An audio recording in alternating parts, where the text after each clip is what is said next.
성경 말씀 신명기 29장 19절 20절 두 절 말씀을 보겠습니다. 신명기 29장 19절에서 20절.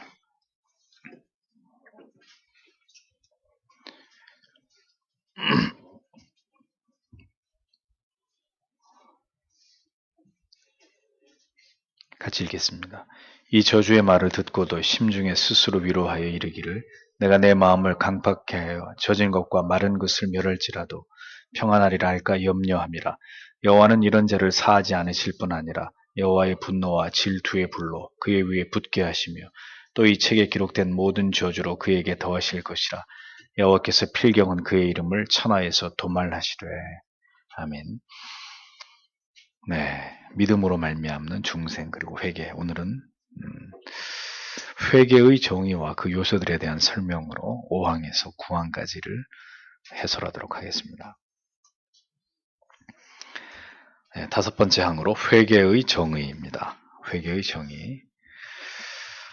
믿음을 회개 속에 포함시키는 견해와 달리 칼빈은 사도행전 20장 21절을 인용하면서 이것을 분리해서 설명을 하죠. 사도행전 20장 21절을 보면 유대인과 헬레인들에게 하나님께 대한 회개와 우리 주 예수 그리스도께 대한 믿음을 증거한 것이라 이렇게 기록되어 있습니다. 바울은 여기서 회개와 믿음을 분명히 분리해서 다루고 있는 것을 볼 수 있죠. 회개와 믿음은 분리할 수 없지만 분명히 구별되어야 한다는 겁니다.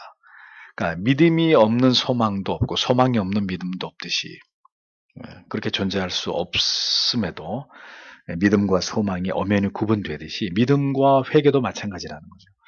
회개 없는 믿음이 없고 믿음 없는 회개가 없는데도 이렇게 불가분의 관계 속에 있음에도 불구하고 결코 이 두 가지가 이렇게 혼합될 수 없는 이런 관계 속에 있다라는 이야기입니다.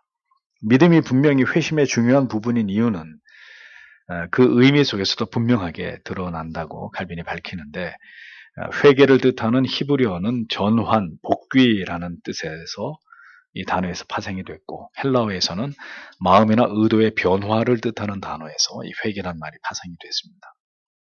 어원적으로 죄와 타락으로 찌들어 있던 우리 자신에게서 벗어나서 하나님을 역행하고 하나님을 거스리고 하나님께 대항하고 반항하던 우리 자신에게서 벗어나서 하나님께로 돌아가는 것. 이전의 마음을 벗어버리고 새 마음을 입는다라는 뜻이 회개라는 단어의 의미라는 거죠. 칼빈은 회개를 우리의 삶이 하나님에 대한 순전하고 진지한 두려움으로 말미암아 하나님께로 참되게 돌아서는 것으로 우리의 육체와 옛사람을 죽이는 일과 영을 살리는 일, 죽이는 일과 살리는 일로 이루어지는 것이다 라고 정의를 했습니다. 성경의 모든 선지자들과 사도들이 외친 회개의 의미를 우리가 이렇게 받아들이고 이해하는 것이 바람직하다라고 얘기합니다.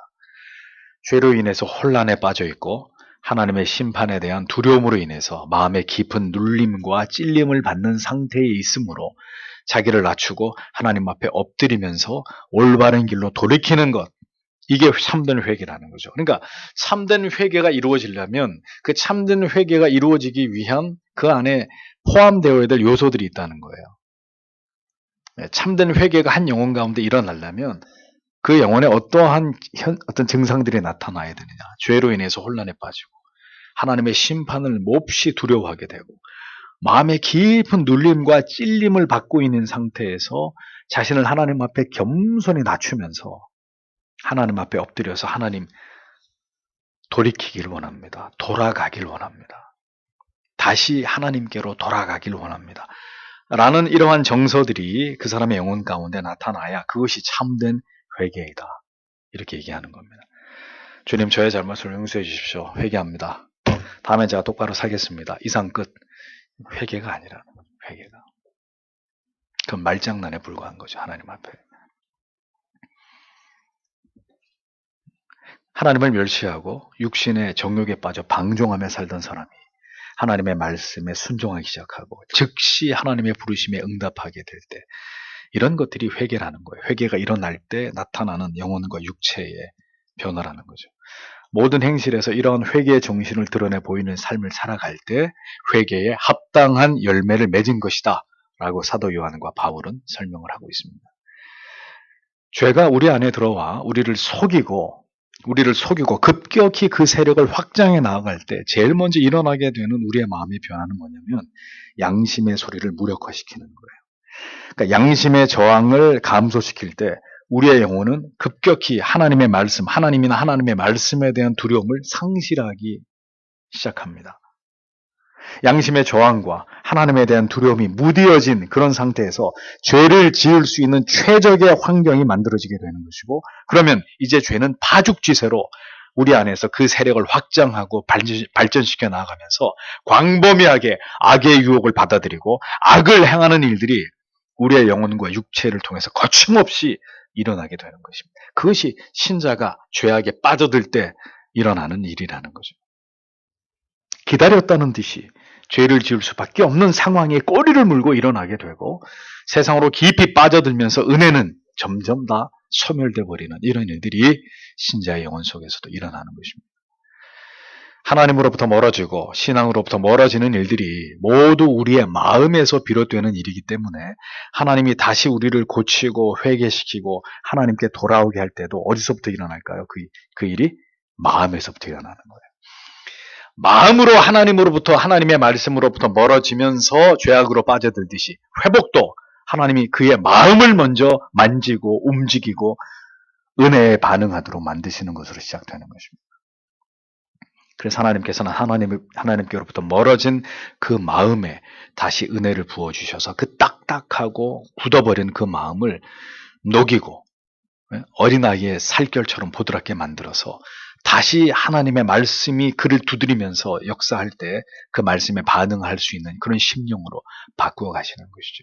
그렇게 그를 깨우기 시작할 때 그때 성령을 통해서 우리의 마음에 일어나는 회복의 반응이 뭐냐?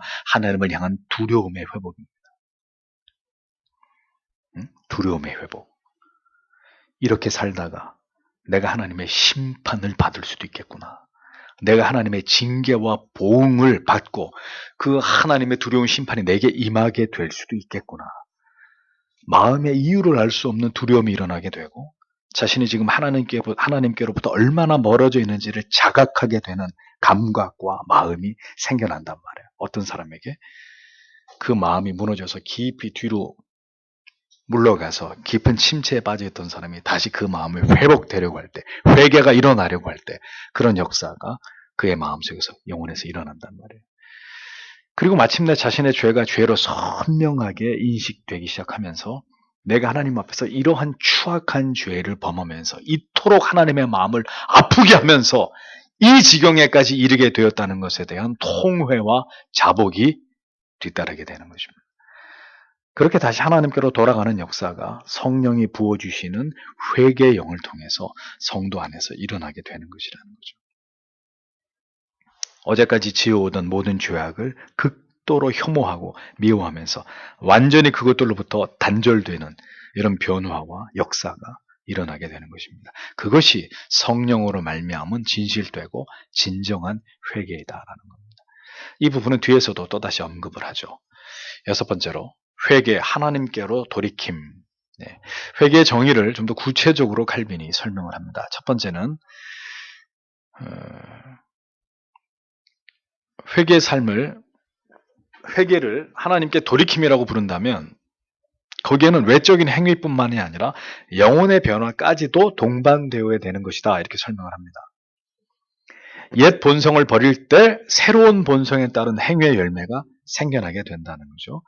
그러니까 모세와 신약의 사도들은 이 부분을 분명하게 강조를 했습니다. 모세는 이것을 마음의 할례다 이렇게 표현을 한 바가 있습니다. 예레미야 선지자 역시 너희는 스스로 할례를 행하여 너희 마음 가죽을 베고 나 여호와께 속하라 라고 이스라엘 백성들에게 그들의 마음 속에 있는 악독을 제거해야 될 필요성을 역설했습니다. 그러니까 할례가 중요한 게 아니라 마음의 할례를 받는 게 중요하다. 사도가 강조하는 바가 그거였죠. 신약에 와서 바울 사도 역시도 너희는 육신의 할례를 받은 걸 가지고 자랑을 삼느냐? 그건 아무 소용이 없는 것이고 영혼의 할례, 마음의 할례를 받아서 주 예수 그리스도를 구주로 영접하는 그것이 진짜 할례다.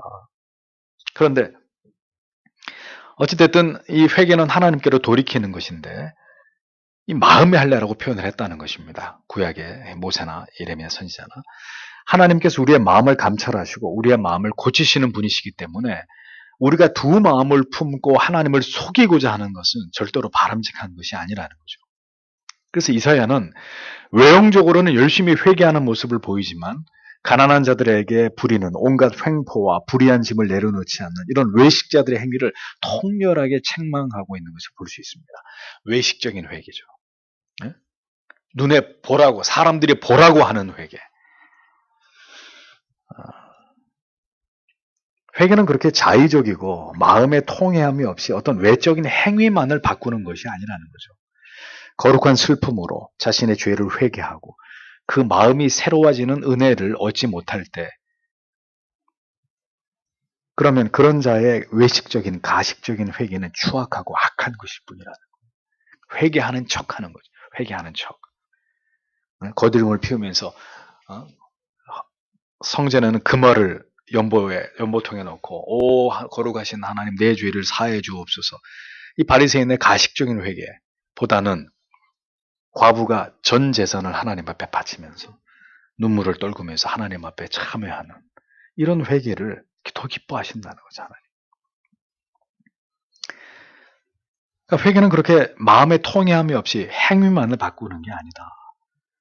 또한 그러한 가식적인 회개는 그게 거짓된 회개이기 때문에 보십시오. 그렇게 아무리 가식을 떨면서 회개를 해도 회개의 그 얼굴에 번진 눈물이 채 마르기도 전에 어디로 다시 죄악으로 돌아가 버리는 일들이 일어나게 되는 거예요. 가식적인 형식적인 회개이기 때문에. 그러므로 회개는 정리를 해보자면 내가 스스로 어느 때는 할 수 있는 게 아니라는 거죠. 회개를 하라고 하니까 아유 알았어 그러면 회개하면 될 거 아니야.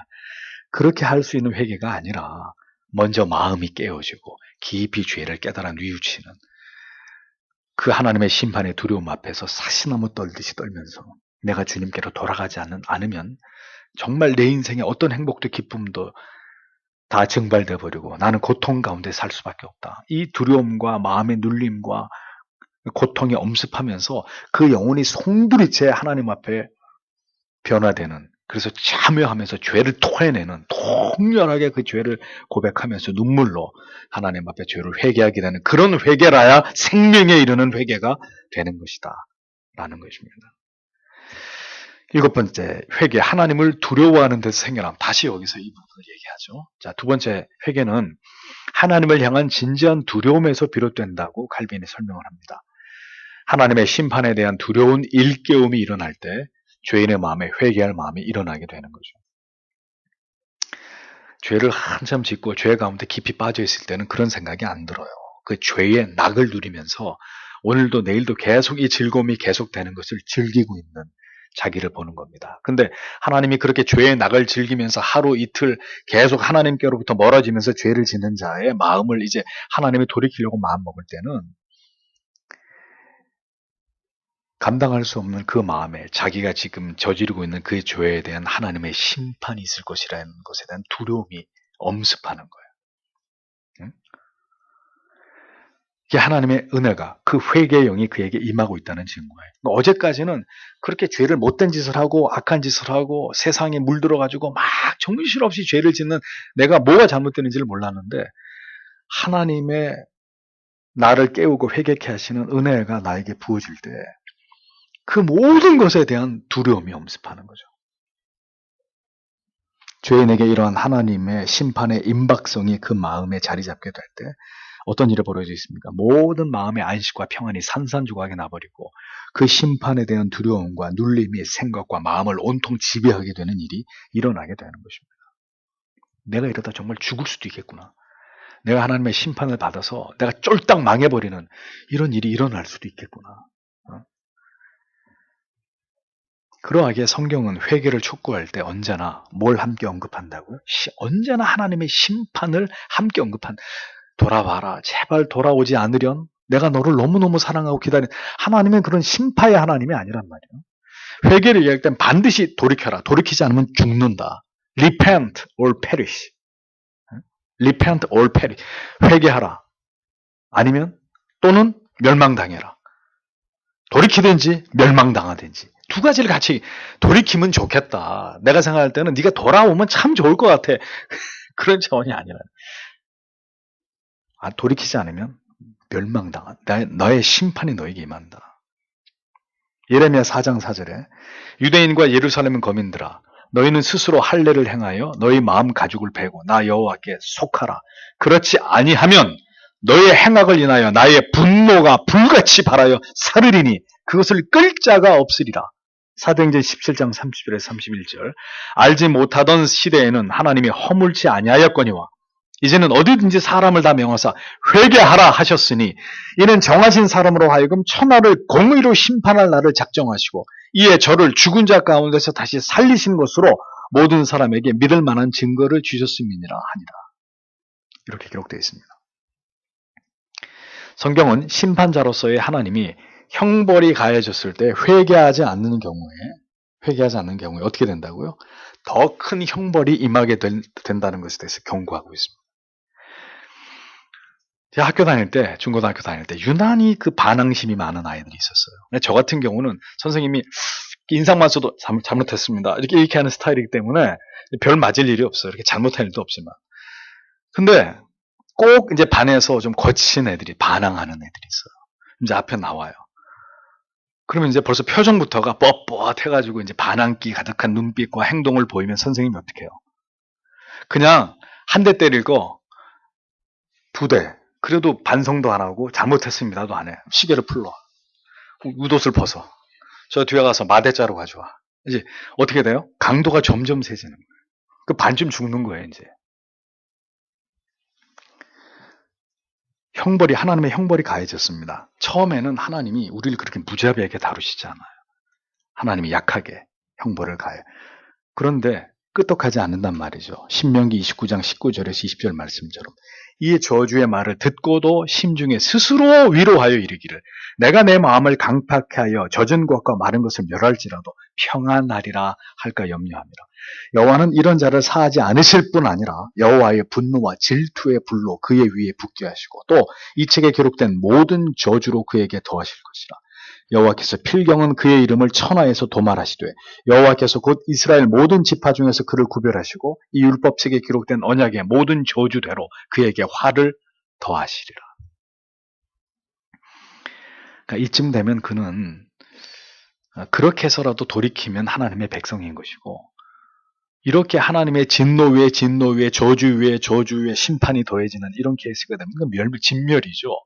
그 사람은 하나님의 백성이 아닌 겁니다. 그러니까 불택자의 특징은 뭡니까?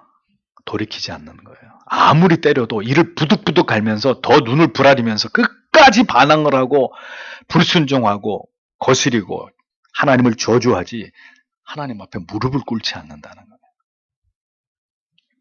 하나님은 회개를 재차 촉구하시면서 마음의 깨달음과 눌림을 주셨는데도 스스로 자신의 영혼에게 아직은 괜찮아 평안해 안심해 괜찮아 그렇게 말한다고 죽는 거야?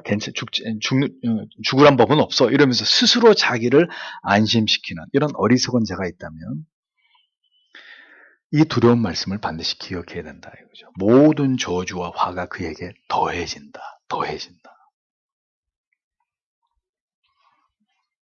그래서 미련한 사람은 더 매를 맞는 거예요. 더 큰 고통을 당하는 거고. 바울 사도는 고린도후서 7장 10절에서 하나님의 뜻대로 하는 근심이 회개의 원인이 된다고 얘기합니다. 죄를 무서워하고 싫어하면서 하나님의 심판을 두려워하고 하나님께서 죄를 결코 기뻐하지 않으신다는 것을 생각하게 하므로 죄를 싫어하고 미워하게 하는 그것을 가리켜서 뭐라고 한다고요? 하나님의 뜻대로 하는 근심이다. 하나님이 그에게 주시는 근심이다. 하나님의 뜻을 즉 회개의 자리로 나아가게 하기 위한 하나님의 뜻이 그에게 나타나게 되는 근심이다. 라는 겁니다. 그건 누구에게 주시는 근심이에요? 하나님의 자녀들에게 주시는 근심이죠. 이런 강력한 영혼의 근심과 두려움이 하나님의 진노가 시작될 것이라는 긴박감이 없을 때 인생은 절대로 회개의 자리로 나아가지 않는다는 거죠. 회개를 지연하는 나태함과 게으름에 젖어서 사람의 힘으로 거기서부터 돌이키지 못한다는 거예요. 그러니까 결국은 맞아야 되는 거예요. 결국은. 인간이 그렇게 어리석어. 결국은 맞아야 따끔하게 혼이 나야 결국은 즉시 하나님 앞에 엎드리고 돌이키고 회개하는 그런 모습을 드러내는 것이 인간이라는 겁니다. 하나님께서는 그 사랑하시는 자를 징계하시기 전에 말씀드렸죠. 여러 차례 사인을 주십니다. 사인을. 하나님은 이렇게 숨어 있다가 딱 튀어나와가지고 단속하는 이런 교통경찰 같은 그런 분이 아니에요. 딱 잘못하기 몽둥이 들고 기다렸다가 딱 나와가지고 요놈 하고 그런 하나님이 아니십니다. 하나님은 사랑하는 자를 징계하기 전에 여러 차례 사인을 주신단 말이에요. 그를 막으시는 일을 행하십니다. 예? 사람의 말을 통해서 하지 마라. 그거 아니다. 그 길 가지 마라. 돌이켜라. 사람의 말을 통해서 또 어떤 환경과 상황에 여의치 않음을 통해서 어떤 강력한 두려움과 근심의 마음을 우리에게 어느 날 부어서 죄를 향해 달려가려고 하는 그 마음을 어리석은 결심을 꺾으려고 하신단 말이에요. 그런데 어떻게 해요? 우리 인생들이 어리석어서 응하지를 않는 거예요. 뭔가 사인이 계속 오는데도 괜찮아 디펜스 하면서 괜찮아 다 괜찮아 내 마음대로 할 거야 입 닥쳐. 응하지 않을 때 그 모든 것에 대한 지엄한 심판으로 그의 죄를 물으시는 그런 하나님이시다라는 거죠. 두려운 마음이 들 때 뭔가 이게 아니다 싶을 때 그것을 거역하지 말고 그 길을 멈춰야 됩니다. 그것이 돌이킴입니다. 하나님의 징계와 최악의 결과를 피할 수 있는 길입니다. 칼빈은 인간이 얼마나 어리석고 완고한지를 설명하면서 하나님께서 지팡이로 찌른다는 거는 창으로 찌르는 게 아니라 왜 지팡이로 찌른다고 얘기합니까? 유대인들 그 목자들이 가지고 다니는 지팡이의 끝은 뾰족합니다. 그리고 끝은 휘어 있습니다. 뾰족한 건 양을 공격하는 일이나 승냥이나 그 짐승들을 공격하기 위해서 또 말을 안 듣는 양들이나 웅덩이에 빠진 양은 고리로 걸어가지고 끌어당기기 위해서 그런 용도란 말이에요. 그래서 하나님이 지팡이로 찌르고 심지어 망치로 쳐서 우리의 어리석은 육체에 대해서 돌이키게 하시는데 우리는 거기에 대해서 반응하지 않는다는 거예요. 얼마나 우리가 완고하면 하나님이 그렇게 깨닫게 하고 찌르고 깨트리면서 박살을 내면서 아니라고 말씀하는데도 반응하지 않는다. 그렇기 때문에 바로 이 같은 인간의 부패하고 완악한 본성을 꺾기 위해서는 더 강력하고 혹독한 하나님의 징계가 필요한 것이고 그것으로 우리를 마침내 돌이키게 하시는 하나님의 역사는 계속된다. 하나님이 우리한테 손발을 드시는 일은 절대로 없다. 하나님이 여러분들한테 지시는 분입니까? 그래서 세상에서 제일 바보 같고 어리석은 사람이 하나님하고 싸워서 이기려고 하는 사람. 우리를 돌이키게 하는 더 강력한 하나님의 징계와 하나님의 깨닫게 하시는 그에게 주는 고통은 더 강화되는 거예요. 잠에 빠진 자를 달래면서 깨우는 법은 없다. 칼빈 하는 얘기가. 잠에 빠진 사람을 일어나 줄래? 아야 일어나 볼래? 이건 깨우려고 하는 게 아니죠.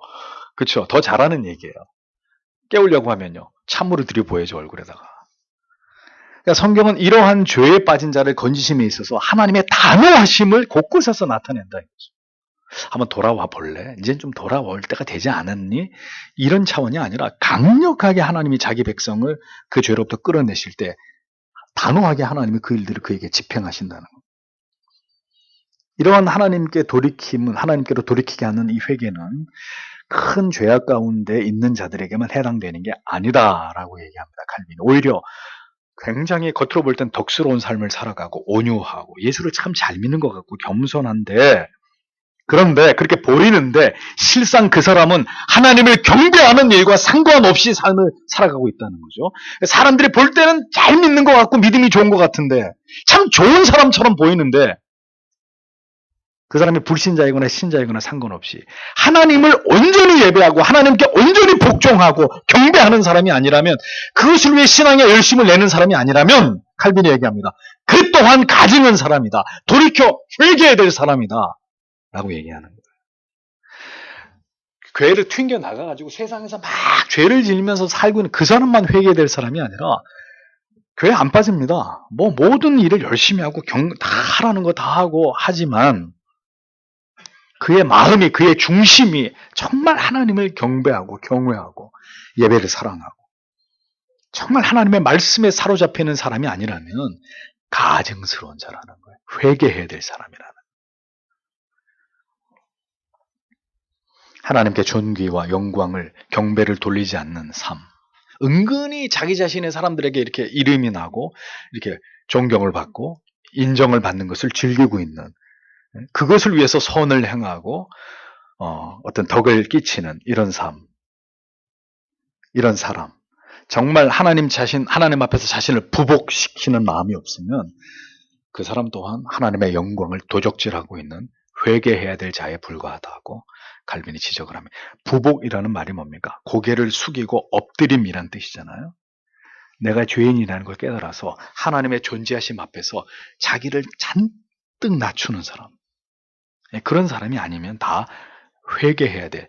멸망당할 죄인에 불과하다. 그러니까 우리가 하나님 앞에서 우리 자신을 그렇게 낮추는 것이, 우리가 겸비한 마음을 갖는 것이 얼마나 중요하다는 걸 아는 거예요. 교만은 하나님이 왜 그렇게 미워하시는 것인지를, 교만한 사람은 절대로 참된 회개를 할 수 없거든요. 참된 회개를 할 수 없으니까 참된 신앙을 가질 수 없는 거죠. 왜 그 부분을 이렇게 강조하는지를 우리가 이해하게 되는 것입니다. 8번째로, 회개. 여기서 또 얘기합니다. 지난주에 얘기했는데 또 얘기합니다. 죽이는 일과 살리는 일. 셋째로 칼빈은 회개가 육체를 죽이는 일과 영을 살리는 일, 뭐죠? mortification과 vivification. 죽이는 일과 살리는 일로 구성되어 있다고 설명합니다. 지난주에도 이 부분을 설명했습니다. 다시 이 주제를 끄집어내서 칼빈이 재차 설명하죠. 왜요? 올바른 회개의 개념을 강조할 때 이게 이렇게 중요해요. 이 죽임과 살림이 이렇게 중요하기 때문에 또 얘기하는 거예요. 시편 37편 27절에 악에서 떠나 선을 행하라. 그리하면 영영이 거하리니. 이사야 1장 16절 17절에 너희는 스스로 씻으며 스스로 깨끗게 하여 내 목전에서 너희 악업을 버리고 악행을 그치고 선행을 배우며 공의를 구하며 학대받는 자를 도와주며 고아를 위하여 신원하여 과부를 위하여 변호하라 하셨느니라. 죽이는 것과 살리는 것. 회개는 이 두 가지 요소가 항상 포함되어 있다. 네. 육체를 죽이는 일, 영을 살리는 일. 이것이 회개라는 겁니다. 육체는 악과 폐역으로 가득 차 있기 때문에 언제나 우리의 타고난 악한 성정을 포기하고 결별하는 일이 어려운 일이기 때문에 끊임없이 우리 자신을 부인하는 일에 대해서, 하나님의 은혜를 구하면서 우리 자신을 부인하고 해체하는 일에 대해서 칼빈은 역설합니다. 그렇게 철저하게 육체를 하나님의 은혜로 제갈먹이면서 자기를 죽이는 일에 노력함과 더불어서, 이건 죽이는 거예요. 이제 하나님의 의와 공의와 자비로 새롭게 될 것을 말씀합니다. 이렇게 죽이는 일도 살리는 일도 이거 누가 주관하는 거죠? 성령이 주도하시는 것입니다. 우리의 지성과 마음이 하나님의 의와 공의와 자비에 이끌리게 만드는 거죠. 더러운 것은 막 혐오하게 만들고 거룩한 것은 막 사랑하게 만드는, 그것은 막 추구하게 만드는 성령이 우리 안에 하시는 것입니다. 성령은 우리 안에 하나님의 거룩하심을 불어넣으심으로 우리가 하나님의 거룩하심 안에서 모든 것을 생각하고 그것에서 비롯된 느낌과 감정을 갖도록 하심으로 전적으로 새로워진 상태가 되도록 만들어 가신다는 거죠. 그래서 여러분 보십시오. 하나님의 은혜가 풍성하게 우리를 지배하고 있을 때는 영적인 것, 거룩하고 선하고 아름다운 것을 추구하고 하나님을 기쁘시게 해드리려고 하는 마음이 막 우리 안에서 일어나요. 우리의 생각과 마음과 감정이 그것을 향해서 막 발전한단 말이에요. 그런데 반대로 경건이 뒤로 물러가고 죄가 우리의 마음을 장악하게 되고 은혜가 소진되었을 때 철저하게 세속적이고 탐욕적이고 우리의 육신과 자기만을 생각하려고 하는 육적인 생각과 마음이 우리 안에 몰려와서 우리를 지배하게 됩니다.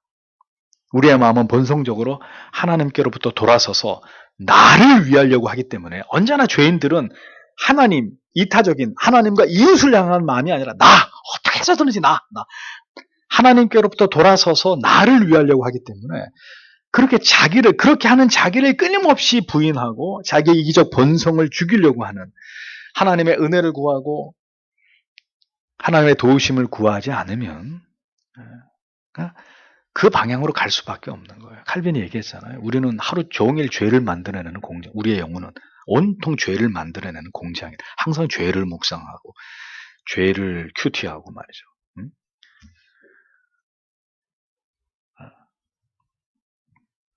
그러므로 성경은 우리에게 자주 권면하기를 옛사람을 벗어버리고 세상과 육체를 포기하고 우리의 악한 정욕과 결별하면서 너희의 심령이 새롭게 되기를 구하라고 말씀하는 거죠. 구원의 은혜를 받은 자로서 끊임없이 그의 마음과 생각과 정서가 그것을 지향하도록 하라고 우리에게 말씀합니다. 해주겠다는 게 아니에요. 내가 알아서 그렇게 되도록 해줄 테니까 가만히 있어가 아니라 하나님의 은혜 받은 하나님의 백성으로 하여금 그것을 지향하도록, 그것을 위해 노력하도록, 그렇게 될 수 있도록 하나님께 은혜를 구하면서 그 삶을 지향하라고 말씀하는 거예요. 죽이는 일이에요. 죽이는 일. 적당히 그냥 잠재운다고 성경이 말하는 게 아니라 너희의 육을 죽이라는, 적당히 살려둬서는 안 되고 완전히 소멸시키라는 거예요. 그러니까 이게 얼마나 어려운 일이고, 그러나 반드시 우리 안에서 이루어 가야만 되는 일인지를 우리는 이 죽이라는 표현을 통해서 진지하게 깨달을 필요가 있는 거죠. 예? 죽이라고 얘기하는 거예요. 적당히 살려주고 같이 친구 먹고 때때로 안 되고 죽이란, 자꾸 살아난단 말이에요. 자꾸 살아나요. 그러니 자꾸 죽어야 되는 거예요. 자꾸 죽어야 되는 거예요. 그러니까 이 일을 신자가 진지하게 수행해 나가야 되는 것입니다. 몰티피케이션, 죄 죽임의 교리입니다. 그것이 성화의 삶이라는 거예요. 하나님이 다 해주시는 게 아니란 말이에요. 죽이려고 하는 자를 죽이도록 도와주십니다. 불을 끌려고 하는 자에게 물을 주는 거예요. 불을 끌 수 있도록. 불을 끌 마음이 없는데 물을 줘서 뭐예요? 육을 죽이려고 하는 자를 하나님이 그 육을 죽이도록 은혜를 부어주십니다. 자기를 죽이고자 하는 자를 누가 죽이겠어요? 십자가에 자기를 못 박는 삶을, 자기를 사랑하면서 자기를 위하려는 모든 생각을 죽여가는, 그것에 삶의 중요한 목표를 두고 그렇게 살아가려고 하는 그 사람이 진정한 성도의 삶을 살아가는 사람이에요. 네?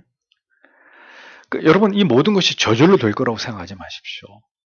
단회적 회심, 우리가 처음 예수 그리스도를 믿어 주인임을 깨닫고 돌아오는 회심의 역사는 전적인 하나님의 은혜입니다. 그 이후에 성화적 삶을 살아가면서 날마다 죄를 죽이고 회개하고 돌이키고 죄를 지은 것을 하나님 앞에 참여하는 이런 모든 것들은 우리가 하나님의 말씀 앞에, 진리의 말씀의 깨달음 앞에, 그리고 두려움 앞에 돌아가야 된다는 거룩한 강박 앞에서 주여 내가 회개하고 주께 돌아가기를 원하나이다. 부복하고 자기를 낮추고 주여 내 생위를, 내 말을, 내 입술을 회개하고 돌이키고 정말 주의 은혜로 하나님 나를 붙드셔서 내 영혼이 솟아나게 되므로 계속 믿음의 길을 가기를 원하나이다 라는 마음의 간절한 바람으로 그것을, 그 길을 걸어가려고 하는 사람에게 하나님이 그런 은혜를 준단 말이죠. 그러면 그 사람은 그 회개의 영을 받아서 회개하며 눈물을 흘리면서 어떻게 할까요? 그 은혜 주심에 대해서 감격하게 되겠죠. 주의 은혜입니다. 내가 이렇게 내 마음이 다시 가난해져서 하나님 앞에 엎드려 죄를 회개하면서 이렇게 내 영혼이 평안과 기쁨과 감사를 경험하게 되는 이 모든 것은 내가 그렇게 노력했기 때문입니다가 아니라 주께서 이 죄인을 불쌍히 여기신 결과입니다. 이런 고백이 나오는 거죠. 9번째, 회개와 중생.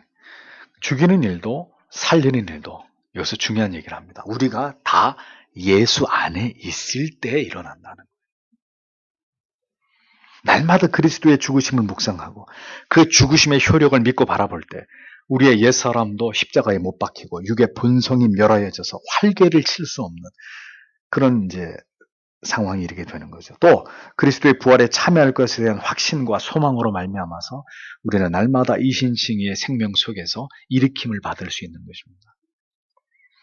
칼빈은 회개를 중생으로 이해하고자 하는 목적은 아담의 범죄로 말미암아 잃어버린 하나님의 형상을 우리 안에서 회복시키는 것이다 라고 설명을 하는 겁니다. 회개가 곧 중생이다.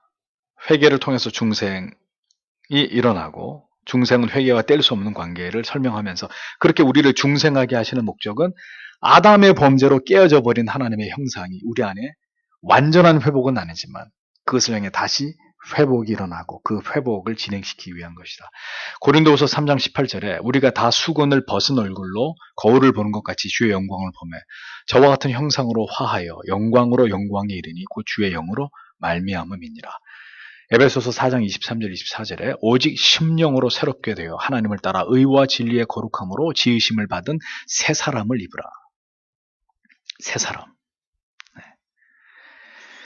이런 말씀들이 모두 이와 같은 내용을 뒷받침하고 있는 성경의 구절들이 되는 것이죠. 그러므로 신자는 그리스도의 은혜로 얻은 이 중생으로 말미암아 아담의 타락을 통해서 잃어버린 하나님의 의를 다시 회복하는 것입니다. 이 일은 그리스도께서 기뻐하실 일이고 모든 택하신 백성들이 그렇게 회복되기를 원하시는 일이나 중요한 것은 그 일은 단시간에 하루 이틀에 1, 2년 안에 이루어지는 일이 아니라는 거예요. 택한 자들 안에서 육체의 부패성을 모두 제거하시고 그 죄책을 씻으시고 거룩한 성전으로서 구별하시면서 순결에 이르게 거룩과 순결에 이르게 하기 위한 모든 그 영적 성향을 회복시켜 나아가시는 일은 오랜 시간 동안 계속되어지는 하나님의 섭리의 과정 속에서 이루어지는 일이다라고 성경이 얘기합니다.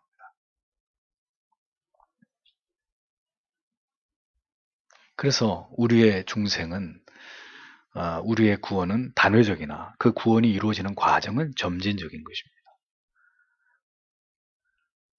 한순간에 모든 게 다 완성되는 게 아니라 구원받았지만 구원받은 삶을 이루어가는 것은 우리의 삶, 우리의 평생의 인생 속에 점진적으로 하나님의 은혜를 통해서 발전해 나아가는 것이라는 거죠. 택자들은 그러하기 때문에 뭐라고 얘기합니까? 칼빈이 평생토록 회개를 실천하고 이 치열한 싸움이 죽음에 이르러야 종결된다는 것을 올바로 이해할 필요가 있다라고 얘기합니다. 그러니까 여러분 자신에게 낙심하지 마시란 말이에요. 어떨 때는 은혜가 충만할 때가 있고 어떨 때는 그것을 깡그리 다 잃어버리고 척박하고 곤고하고 어떤 신앙의 실증과 권태에서 사로잡힐 때도 있습니다. 그게 우리의 연약함과 죄 때문이잖아요. 그럼에도 불구하고 하나님이 또다시 우리의 마음의 밭을 기경해서 회개하게 만들고 다시 우리의 영혼을 부드럽게 만들어서 또다시 하나님 앞에 엎드려서 회개하면서 하나님이 우리를 이끄시는 그 구원과 성호의 과정을 밟아가도록 하나님이 우리 안에서 역사하신다는 거예요. 그러니까 중생의 그 치열한 삶은 우리가 죽음에 이를 때까지 계속 되는 것입니다. 쉴 수가 없어요. 우리가 죽는 날이 영원히 그 치열한 영적 싸움으로부터 벗어나는 날이에요.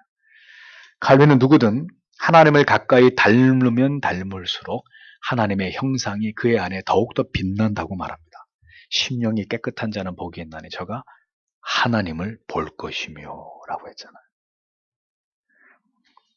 그 마음에 하나님을 그리스도를 닮고자 하는 자, 닮고자 하는 마음을 먹고 닮으면 닮아갈수록 하나님의 형상이 그의 안에 더 빛나게 된다. 신자들로 하여금 이 목표에 도달하도록 하게 하시기 위해서 하나님께서 그들에게 회개를, 뭘요?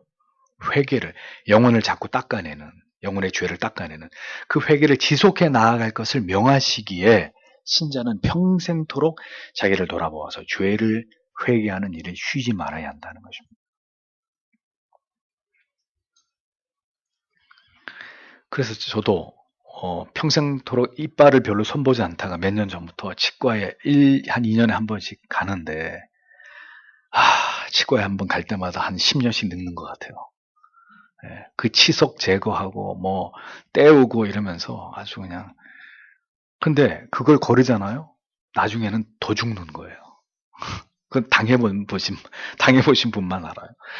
그 미룰 걸 미뤄야지 이빨을 관리하는 걸 미루면 나중에는 이제 감당 못할 고통을, 절로 주여 소리가 나오는 그런 고통을 당하시게 되거든요. 그러니까 날마다 우리 영혼을 닦아내는, 그리스도를 닮아가려고 하는 정확한 목표를 고정하고, 그러나 우리가 넘어지고 쓰러지잖아요. 그때. 그런데 견고하게 그리스도를 붙들고 은혜의 방편을 쫓아서 경건에 진력하면서 가는 사람은 넘어질 때 빨리빨리 일어나요. 시간이 오래 걸리지 않아요. 죄가 들어오면 금방 죄를 자각해요. 우리의 민감한 영혼이 내가 하나님의 마음을 아프게 했다. 죄가 저질러졌다. 이 마음, 이 말, 이 태도, 이 행동은 하나님 앞에 옳지 않다. 즉각 우리의 선한 양심이 센시티브하게 민감하게 반응을 한단 말이에요. 그게 하나님과 동행하는 사람이 얻는 유익이에요. 그러니까 즉각 회개 자료로 나아가는데 어려움이 없어요. 문제는 그런 모든 것들이 다 무너져버린 사람에게 있어서의 회개는 어렸을 때 1년에 한두 번 연중 행사로 그 목욕탕에 가서 때를 밀었듯이 이제 그런 일이 되는 거죠. 정말 하나님이 특별한 은혜를 그에게 부어주셔야만 이제 그 찌든 죄로부터 돌이키고 벗어날 수 있는 하나님의 은혜의 빛이 그에게 임하게 되는 거죠. 그러니까 사랑하기 때문에 건지긴 건진단 말이에요. 근데 쉽게 건지지 않아요. 쉽게 건져주면 그 하나님의 은혜의 중요성, 그 회개케 하시는 하나님의 은혜의 귀중함을 모른단 말이죠. 뭐 또 죄지면 또 하나님이 건져줄 텐데, 뭐. 우리가 이렇게 어리석어서 쉽게 하나님의 은혜 주심을 가볍게 여기기 때문에 그 돌이키게 되는 은혜가 쉽게 부어지지 않아요. 1년을 넘게, 2년 넘게 성경 한 장 보지 않고, 기도하지 않고 지내고 계시는 성도 여러분, 하루아침에 여러분들의 영혼이 기경되지 않아요. 긴 싸움을 싸워야 돼요. 응? 하나님 날 살려달라고, 다시 돌아가고 싶다고 그 시절로, 다시 내게 눈물을 주시고 감격을 주시고 감사를 주시고 영혼의 기쁨을 달라고, 하나님의 말씀을 읽을 때 가슴이 뜨거워질 수 있는 그 은혜를 다시 부어달라고 집요하게 하나님 앞에 기도해야 됩니다. 멀어진 것만큼 돌아오는데도 상당한 시간이 필요하다는 거죠. 그러면 상당한 시간이 필요하니까 집어쳐라 안 할란다 하실 겁니까? 돌아가고자 할 때 하나님의 은혜가 다시 그에게 부어지기 시작하는 거예요. 폭포수 같은 은혜는 부어지지 않습니다. 그러나 돌이키려고 마음을 먹고 다시 성경을 펼치고 하나님 앞에 기도하는 그 시간 속에 조금씩 더 하나님이 돌아오는 자에게, 돌이키는 자에게 그렇게 할 수 있는 힘을 하나님이 공급하시기 위해서 더 그의 마음에 그것을 잘 돌아오는 길을 잘 수행할 수 있는 힘을 부어주시는 거예요. 회개를 촉진시키시는 하나님의 도우심의 손길이 그에게 임하는 거예요. 그러니까 끝까지 다시 하나님께로 돌아가서 신앙을 회복하는 은혜를 맛보는 거죠. 그 신자가.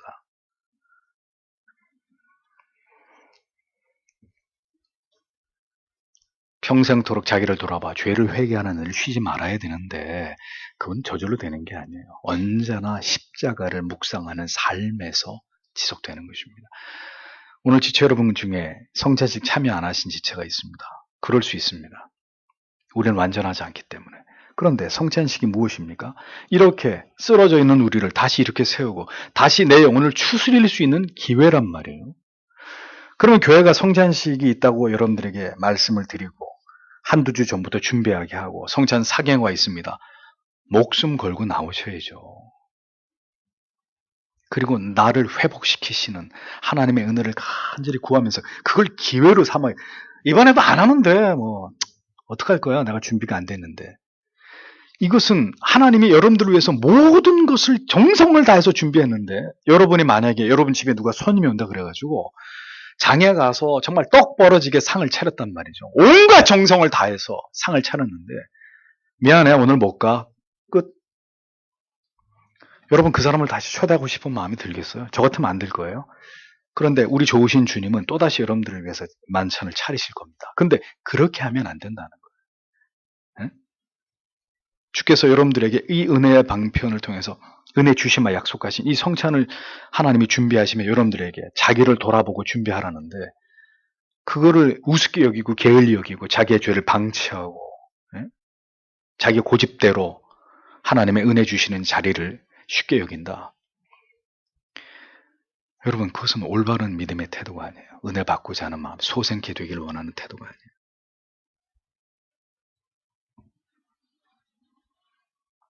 언제나 십자가를 묵상하는 삶에서 지속될 수 있는 것입니다. 그 회개의 영이 언제나 하나님 앞에 즉시 나아가 기도하고 눈물을 흘릴 수 있는 그 마음이 언제나 십자가를 묵상하는 삶에서 지속되는 것이다. 언제나 그 은혜를 소중히 여기는 삶에서 비롯되는 것이다. 그 아래에서 넘치는 은혜를 얻을 때 우리의 삶에 회개를 지속하게 되고 거룩과 순결을 위한 삶을 살아갈 수 있는 것입니다. 여러분 뭔가 하루아침에 하늘에서 뚝뚝 떨어지는 것이 신앙이라고 생각하지 마세요. 요행수를 바라지 말라고 제가 얼마나 말씀을 드립니다. 신앙은 그런 게 아니라고. 그렇게 회개와 중생은 떨어질 수 없는 관계를 이루고 있습니다. 이 모든 일들이 우리 안에서 일어나고 있을 때 우리는 구원을 향해서 나아가고 있는 하나님의 자녀라고 말할 수 있는 것입니다. 주께서 우리를 이 믿음 가운데로 하나님을 기쁘시게 하는 돌이킴으로 회개로 언제나 이렇게 성도의 삶을 살아가도록 도우시기를 이 시간에도 여러분 이 말씀을 통해서 다 함께 주님 앞에 간절히 기도하셔야 되리라 믿습니다. 기도하겠습니다.